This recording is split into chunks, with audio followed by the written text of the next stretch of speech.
Module 1, Lesson 4, Digital Image Files, RAW and JPEG. The goal of this lesson is to learn about image formats and which ones you'll use. Most cameras let you save two formats, RAW and JPEG. You can save either or both simultaneously, and so we'll look at why you might want to do this.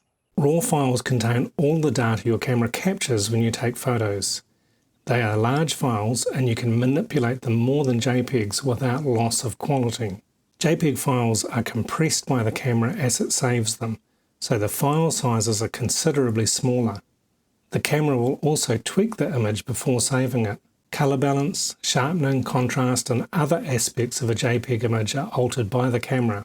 Exactly what is processed varies from camera to camera and the settings you've chosen. When people ask me what file format they should use, I ask them if they have time. Do they have time to learn how to process their RAW files and time to spend manipulating each photo that they want to keep? When you're just starting out, it can be less complicated to choose to save JPEG files.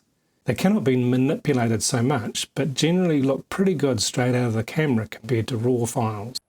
While you're taking this course and doing the challenges, it'll be a good idea to set your camera to save both file formats, RAW and JPEG. Doing this will help you understand image quality better, and it'll give you more insight into getting correct exposures and why that's important. Saving both RAW and JPEG files does take up a bit more space on your memory cards, but it'll help you get into a good habit of uploading your images to your computer or to the cloud. Module 1, Photography Course Challenge number 4. Choose a favourite subject and a sunny location if you can. Strong light and dark shadows will help you in this exercise.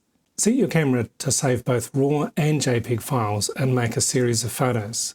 Make another series somewhere else in the shade. Compare the two file types on your computer and see the differences. You will not see any differences on your camera monitor because it only displays a JPEG image. The RAW photos will look flat and dull. To make them look lifelike, you will need to work on them with some post-processing software like Lightroom or Affinity Photo. Key points from this lesson are: RAW and JPEG are the two most common file formats cameras have. RAW files contain all the data the camera captures when you take a photo. JPEG files are compressed by the camera as it saves them.